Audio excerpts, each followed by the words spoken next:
Bab 17. Pilihan yang sulit. Setelah meninggalkan kediaman keluarga Q, Cecilia langsung pulang ke rumah. Begitu ingin membuka pintu, terdengar suara canda tawa dari dalam rumahnya. Itu suara putrinya tertawa lepas dengan sangat riang. Baru hari ini Cecilia mendengar tawa putrinya begitu gembira. Lalu dia membuka pintu sepelan mungkin agar tidak mengganggu ayah dan putrinya yang sedang bercanda itu.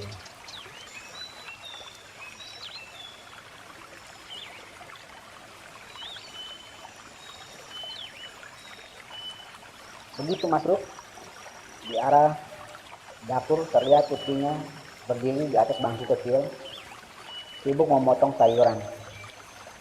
Sedangkan di sampingnya Frankie berdiri sambil menggoda putrinya. Bahkan bahwa sayuran menangis karena dipotong-potong. Cecilia hanya berdiri diam memperhatikan tingkah dua orang itu. Timbul sedikit rasa cemburu di hatinya. 4 tahun dia merawat putrinya, namun tidak bisa membuat putrinya tertawa seperti itu. Frankie yang baru 2 hari berada di sini tidak bisa melakukannya. Sepelan apapun gerakan Cecilia, namun bagi Frankie terdengar sangat jelas. Namun dia tidak mau mengganggu Cecilia yang mungkin sengaja diam-diam memperhatikan mereka dan tidak mengganggu dia dan putrinya. Jadi Frankie pura-pura tidak mengetahui kehadiran Cecilia. Tercium aroma daging bakar dari dapur. Hidung Cecilia mengendus. Air liurnya ditelan. Dia memang sangat lapar karena seharian ini perutnya belum mendapat asupan makanan apapun kecuali sup ayam yang dibuat Frankie tadi pagi. Setelah masakan matang, Frankie membawanya ke meja makan. Dia melihat Cecilia yang saat bersamaan juga sedang menatapnya. Frankie pura-pura terkejut. Kamu sudah pulang? Maaf, saya tidak mendengar kamu masuk. Kata Frankie sambil meletakkan daging bakar sambal hijau di atas meja makan. Cecilia tersenyum dan mengalihkan pandangannya ke tempat lain yang berkata lirih. Kamu masak apa? Sambil bangkit dari sofa berjalan ke arah meja Frankie, meja makan. Daging bakar sambal hijau, jawab Frankie. Lalu dia melanjutkan, kamu mau mandi dulu? Setelah mandi makanan akan siap.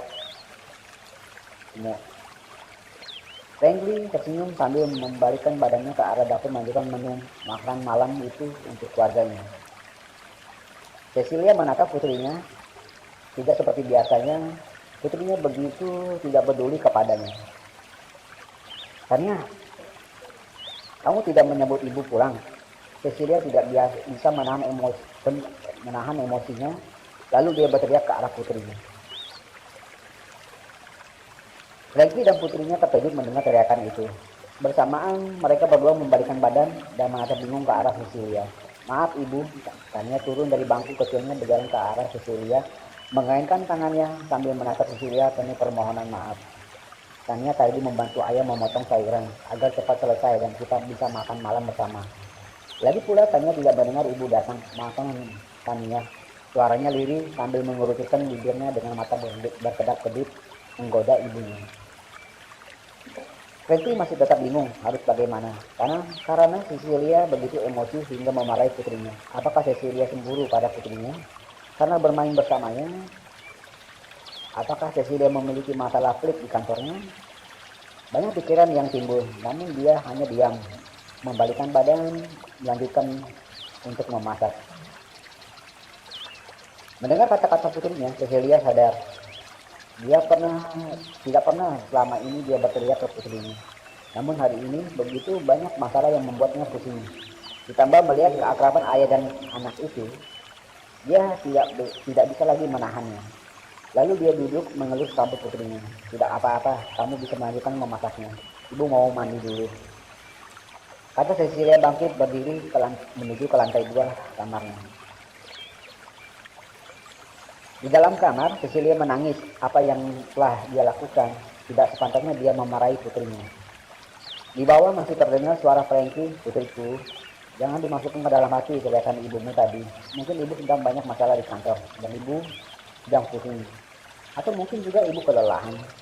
Terdengar satu suara imut milik putrinya. Tidak masalah ayah, kami mengerti kok. Ibu kelelahan karena setiap hari ibu pergi dan pulang selalu naik bis. Terkadang untuk menghemat uang, ibu berjalan kaki pulang ke rumah. Mendengar ini, hati Frankie begitu tertusuk. Kata-kata putrinya.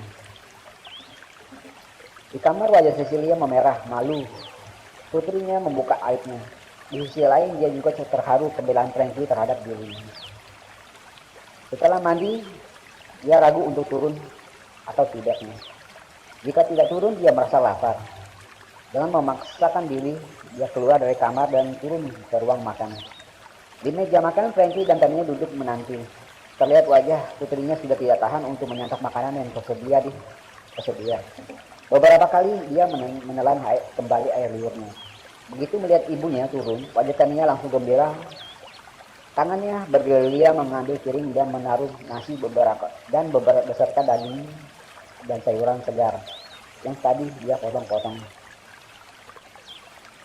Namun dia tidak memakannya, menunggu ibunya turun dan duduk.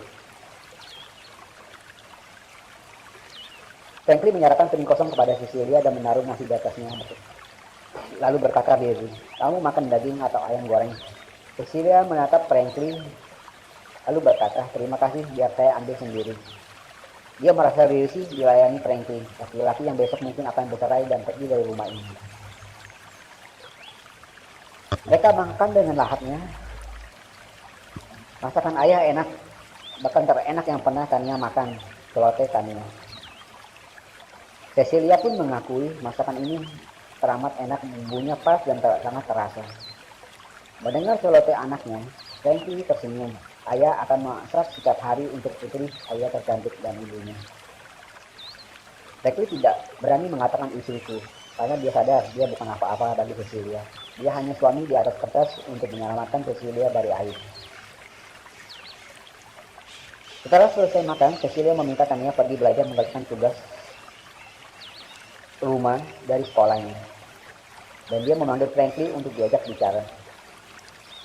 Dia sudah memutuskan untuk meminta Franklin menceraikannya. Dia tidak mau masalah lain timbul dengan adanya Franklin di sisinya. Dan terutama dia tidak mau kehilangan putrinya. Karena putrinya begitu dekat dengan Franklin. Dan bahkan akan makin dekat karena Franklin akan banyak menghabiskan waktu bersama putrinya kelak. Setelah putrinya masuk ke kamar, Cecilia berjalan ke teras rumah diikuti Frankie di belakangnya. Cecilia tersenyum pahit setelah duduk. Dia tidak tahu harus memulainya dari mana. Namun dia kekuatan hatinya, walau bagaimanapun masalah ini harus selesai. Malam ini, pikirnya. Lalu dia berkata, Frankie, aku berterima kasih kamu sudah menepati janji untuk kembali lagi ke sini selama 5 tahun ini.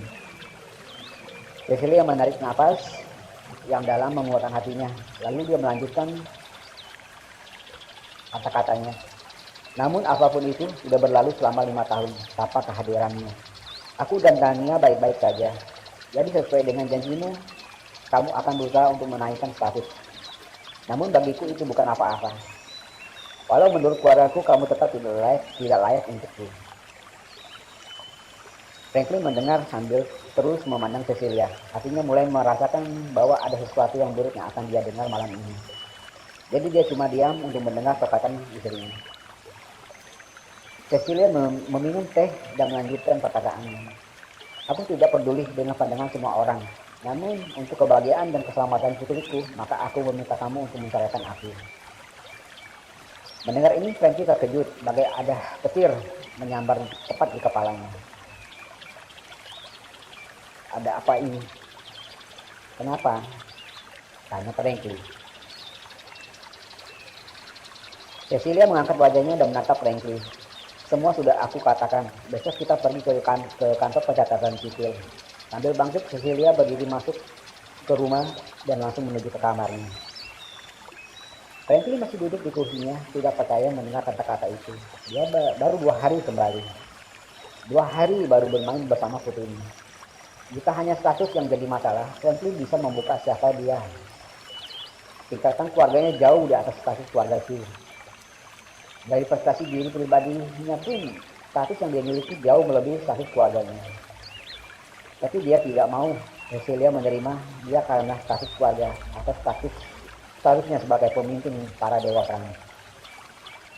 Dia ingin Cecilia mencintai dirinya seperti apa adanya. Pilihan yang sulit bagi Franklin. Ditambah putrinya yang baru 2 hari bersamanya, bahkan belum pernah dia merasakan tidur bersama putrinya di dalam pelukannya. Yang paling utama saat ini adalah untuk mengembalikan kebahagiaan istri dan putrinya yang hilang selama 5 tahun kepergiannya. Franklin termenung dan terus berpikir apa yang akan dia lakukan, pilihan apa yang harus dia ambil.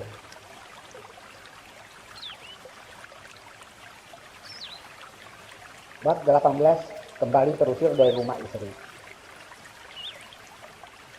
Hingga pagi, menjelang suara kokok ayam bersahutan, Franklin masih duduk termenung. Dia tersenyum pahit, semua adalah takdir, apapun akan dia terima.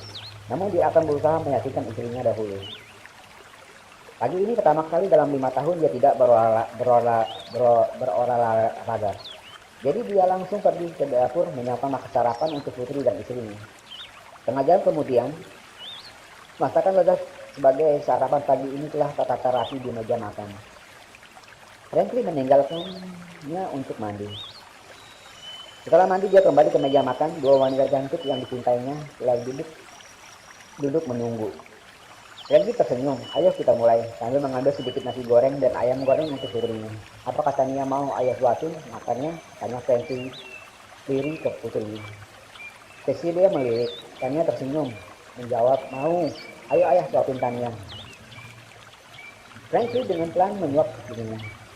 Setelah sarapan, Franklin berkata pada istrinya, bisakah kamu tetap di rumah hari ini?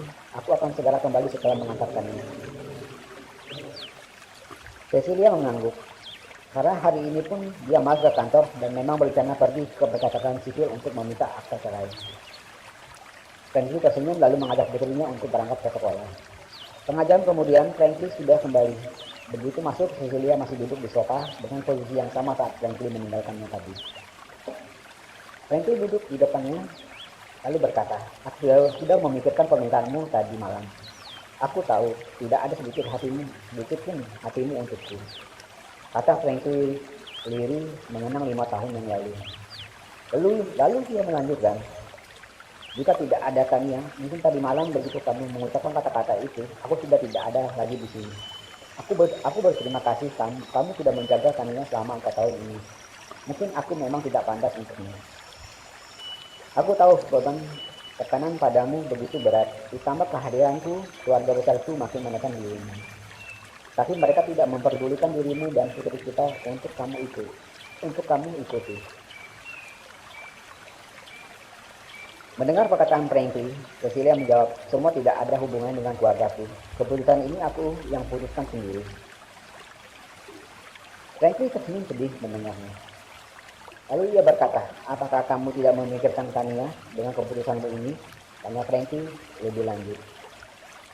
Cecilia mendengus lalu menjawab, 4 tahun kami hidup tanpa dirimu, semua baik-baik saja.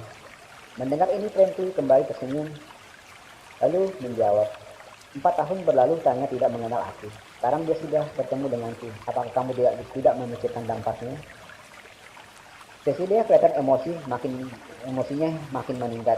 Tidak usah banyak omong kosong. Keputusan sudah diambil, jika tidak ada lagi kata-kata lain pergi dari rumah ini, kata Cecilia tegas. Franklin berdiri, aku pernah berjanji untuk membahagiakan dirimu. Janji itu harus dilaksanakan. Aku sudah siap untuk memberikan kebahagiaan untukmu. Lalu Franklin melanjutkan, di waktu engkau akan tahu siapanya aku. Dia berdiri sambil membalikkan badannya dan berucap, kasih aku waktu untuk membuktikan janjiku. Jadi hari ini kita tidak perlu mengurus akta cerai. Aku pergi sekarang. Franklin berjalan perlahan keluar dari halaman rumah Cecilia. Franklin menumpang taksi menuju rumah orang tua angkatnya. Dalam perjalanan dia menelpon, awasi, jaga istri dan putriku. Jika mereka sampai kehilangan sehelai rambut, engkau akan menerima hukuman yang tidak pernah engkau bayangkan sebelumnya. Suara di ujung telepon menjawab, "Siap, perintah dilaksanakan, Tuan." Cecilia yang masih duduk di sofa termenung dan bertanya pada dirinya, apakah semua keputusan yang dia ambil sudah tepat? Ataukah karena emosi? Mengingat perkataan Frankie saat mengucapkan untuk menepati janjinya, raut wajah itu serius, penuh keyakinan bahwa dia sanggup membahagiakan dirinya. Cecilia mengubah posisi duduknya sambil mengambil gelas tehnya. Apa yang dimaksud Frankie? Dia tidak tahu siapa Frankie sebenarnya. Dia menjadi bingung dengan keputusannya sendiri. Bagi Franklin, apa yang terjadi dalam 2 hari ini bagaikan mimpi. 5 tahun lalu, hanya sehari dia sudah harus pergi meninggalkan istrinya. Sekarang 2 hari dia kembali harus pergi meninggalkan istri dan putrinya. Lalu dia tersenyum pahit, mengenang semuanya. Selama 5 tahun terakhir, sejak meninggalkan istrinya, dia maju ke medan perang. Jika ditumpuk mayat musuh negara yang mati di tangannya, maka akan membentuk gunung yang sangat tinggi. Berapa kali dia menghadapi kematian yang membuat dirinya hampir putus asa. Namun, setelah memandang foto Cecilia, semangat hidupnya kembali. Dia bangkit dan memenangkan pertempuran demi pertempuran sarang Cecilia, karena janjinya untuk Cecilia. Namun saat ini semua seperti sia-sia.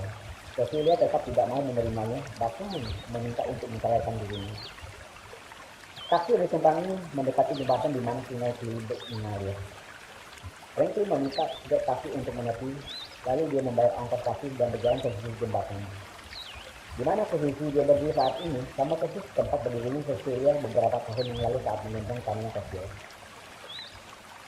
Frankie tidak mengetahui cerita Cecilia tersebut. Dia hanya berdiri memandang aliran sungai yang bawahnya kering, mengalir deras menuju laut. Jika dahulu Cecilia tersadar setelah mendengar tangis putrinya, maka begitu pun dengan Frankie. Dia sedang mengingat wajah putrinya yang sedang tersenyum. Frankie membalikkan dari tubuhnya sambil tersenyum dan melupakan niat awalnya untuk terjun ke sungai itu. Bab ke-19, kembali pulang ke rumah keluarga Frankie. Frankie mencari taksi lain dan pergi ke rumah orang tua angkatnya, Raina Frankie. Di kediaman keluarga Raina Frankie. Saat Frankie tiba, rumah saja sepi. Gerbang tidak terkunci, dia memasukinya dan berjalan ke arah pintu sambil memandang halaman sekitarnya. Dia tersenyum ingat masa lalunya. Di halaman itu dia suka menemani adik perempuannya bermain. Bagaimana rupa gadis itu sekarang? Rasa rindu Frankie makin terasa. Dia mendekati pintu utama, mulai mengetuk perlahan. Terdengar langkah kaki dari dalam rumah. Seorang wanita parubaya muncul di balik pintu. Wajahnya masih kelihatan cantik walau usianya sudah mendekati 40 tahun. Wanita itu berdiri memasung. Frankie berlutut, "Ibu, aku pulang." Mendengar kata-kata ibu, wanita tersebut tersadar. "Frankie, putraku, benarkah ini kamu anakku?" Wanita itu benar, Leonie, ibu angkat Frankie. Dia langsung menarik Frankie untuk bangkit, lalu memandangnya dari ujung kepala hingga ujung kaki. "Kamu makin bertambah tinggi," kata Leonie tersenyum sambil menarik Frankie langsung ke meja makan. Wanita itu sibuk membuat teh, lalu menyediakan makanan untuk Frankie. "Makanlah dahulu," kata Leonie sambil menuangkan nasi putih ke piring Frankie. "Terima kasih, Ibu." Frankie mengambil sayur dan sepotong ikan, lalu melahapnya. Rasanya tidak berubah seperti 5 tahun lalu, enak. "Kapan kamu kembali?" tanya Leonie yang duduk di depan Frankie menemani dia makan. Frankie tersenyum menjawab, "Baru saja, Ibu angkat," jawab Frankie. Leonie menceritakan bahwa ayah angkatnya Raina sekarang masih di jabatan terakhirnya dan mungkin akan mengajukan pensiun dini karena tidak kuat lagi dengan derita kakinya yang melumpuh tapi saat mengalami kecelakaan mobil 3 tahun lalu. Dan sekarang menjadi guru sekolah. Dia tidak mau mengikuti jejak keluarga ayahnya untuk menjadi pejabat pemerintah. Setelah makan, Frankie menemani Leonie berbincang sejenak, lalu dia memasuki kamar lamanya. Di kamar itu tidak berubah sedikit pun, sama persis dengan 5 tahun yang lalu saat dia pergi.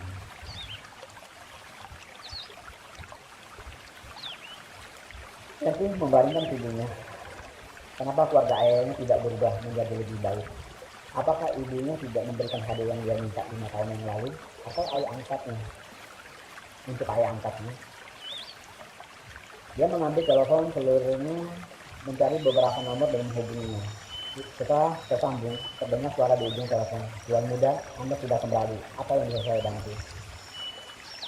Franky menjawab, Kang Hai, 5 tahun lalu aku meminta untuk mengirimkan hadiah untuk keluarga Chen di Jiangling. Apakah tidak dilaksanakan? Tanya Franky sedikit marah. Di ujung lain, jawaban terdengar, maaf tuan muda, hadiah sudah dikirimkan dan diterima dengan baik oleh keluarga Chen. Mendengar ini Franky bingung, melihat kondisi keluarga ayah angkatnya tidak ada yang berubah, masih tetap seperti dulu. Baiklah, aku akan mengeceknya, jawab Franky sambil memutuskan teleponnya. Pikiran Franky makin berkembang. Dia takut jika bertanya pada keluarga ayahnya, ada ketersinggungan yang timbul, membuat dia jadi sedikit bingung. Dalam kebingungan Franky, matanya mengantuk. Tadi malam dia tidak tidur hingga pagi. Jadi sebentar dia sudah ketidurnya melepas semua beban yang ada di otaknya. Jam 5.15, alarm di arloji miliknya bergetar. Ini waktunya untuk menjemput putrinya. Franky tersentak dan segera bangkit. Dia keluar kamar untuk pergi menjemput putrinya. Namun apa yang terhenti, dia tidak berhak untuk menjemputkannya lagi. Sambil tersenyum pahit, dia kembali ke kamar, duduk di tepi tempat tidur, teman yang dia membayangkan putrinya keluar dari sekolah mencari dirinya. Di sekolah, TK Tunas Bangsa. Cecilia berdiri di bawah pohon menunggu putrinya keluar dari sekolah. Dia datang ke sekolah karena takut putrinya dijemput Franky. Menunggu sebentar, maka anak-anak kecil berhamburan keluar dari ruang kelas pertawarian. Seperti selepas dari beban sekolah yang membosankan. Begitupun putri kecilnya tersenyum senang. Kamu mau bertemu dengan ayahku? Ayo ikut aku, ajakannya ke temannya. Kata-kata ini terdengar oleh Cecilia, membuat dia tersenyum kecil. Temannya menjawab, tidak usah, aku sudah dijemput ayahku. Lalu menunjuk seorang laki-laki di ujung pintu keluar sekolah. Daniel mencari di tempat biasa ayahnya menunggu, namun tidak terlihat ayahnya di sana. Begitu dia memutar tubuhnya, dia melihat Cecilia berdiri sambil melambaikan tangan ke tangannya. Daniel berlari ke ibunya. Ayah mana? Kenapa tidak dijemput kamunya? Apakah ayah tidak menginginkan kamunya lagi? Pertanyaan yang bertubi-tubi terlontar dari mulutnya. Cecilia kelihatan bingung untuk menjawabnya. Cecilia tidak menjawab, tapi menarikkannya dan mengajaknya pulang. Dalam perjalanan, pertanyaan yang sama terus terlontar dari mulut putrinya, membuat Cecilia panik dan menjawab dengan suara keras, kamu tidak ada ayah lagi, dia sudah pergi. Mendengar ini Daniel terdiam, terlihat tetes air matanya menetes, namun tidak ada kata-kata yang terucap dari bibirnya. Dia berjalan di belakang ibunya sambil menundukkan kepala. Sedangkan di kediaman keluarga Chen, Franky yang masih duduk di tepi tempat tidur mendengar suara familiar. Ibu, aku pulang. Dia dengan kebiasaannya berteriak keilhaman memberitahu ibunya. Tak lama berselang, taksi berhenti. Renat dengan truk di tangan kanannya berjalan pincang. Mendengar suara Renat, Franky keluar dari kamar. Begitu keluar, dia melihat ayahnya berdiri dengan truk. Dia terkejut. Ayah, kenapa dengan kakimu? Lalu berjongkok, Franky meraba celana kaki ayahnya kosong. Renat melihat ke bawah, kamu sudah kembali. Sambil tertawa, dia mengelus kepala Franky. Yang berada sudah mendengar suara teriakan Franky langsung keluar dari kamarnya. Bergeser pelan, kakak, kamu sudah pulang. Franky memutar kepalanya menatap gadis cantik berdiri di pintu kamarnya.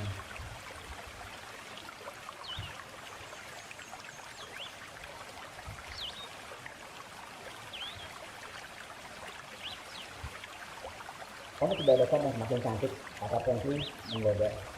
Kembali dia meraba kaki Renat.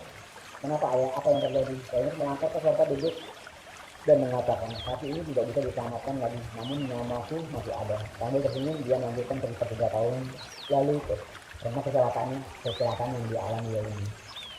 Dia pun duduk di sisi ayahnya. Kakak, bagaimana dengan ceritamu? Ayahnya pada Franky. Franky tentunya menjawab, tidak banyak yang bisa aku ceritakan tentang perang. Namun yang pasti negara kita menang dalam perang itu. Saya dengar cerita ibu, kamu sudah menjadi guru sekolah sekarang. Di mana kamu mengajar? Apakah kamu digoda murid-muridmu? Tanya Franklin menggoda adiknya. Dia tersenyum, iya Raya, bantu aku. Aku sering digoda murid-muridku yang usianya masih 4 tahunan. Dia tertawa bahagia setelah mengatakan itu. Franklin ikut tertawa, kamu ngajar anak-anak? Tanya Franklin, wah, iya, tetap ingat bangsa, jawab dia. Sambil tersenyum. Dia tidak memperhatikan ada sedikit pun perubahan di wajah Franklin saat mendengar tempat dia mengajar.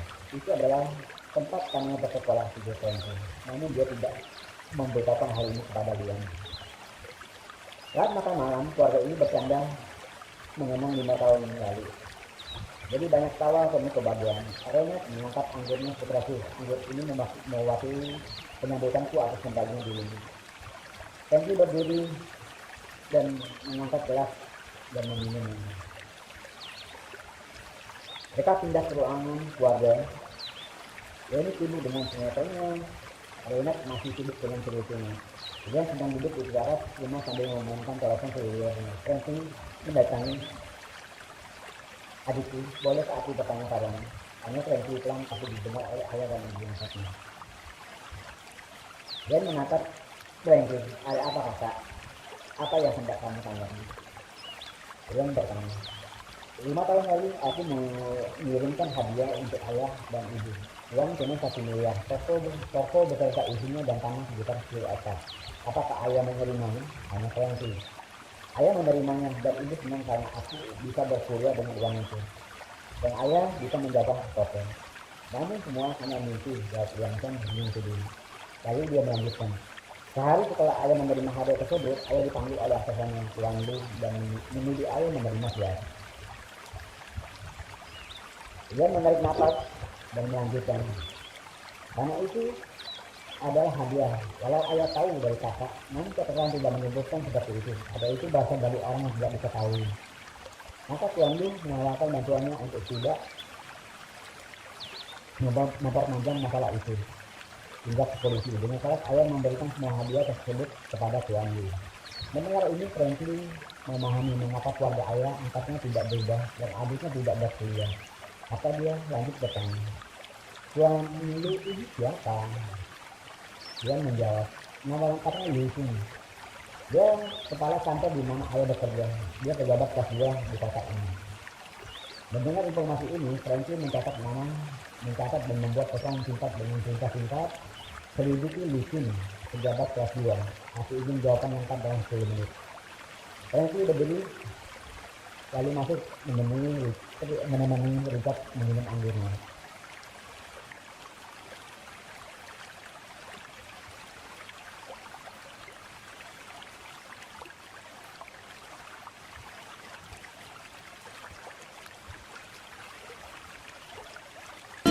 Jangan lupa ya, subscribe dan komennya.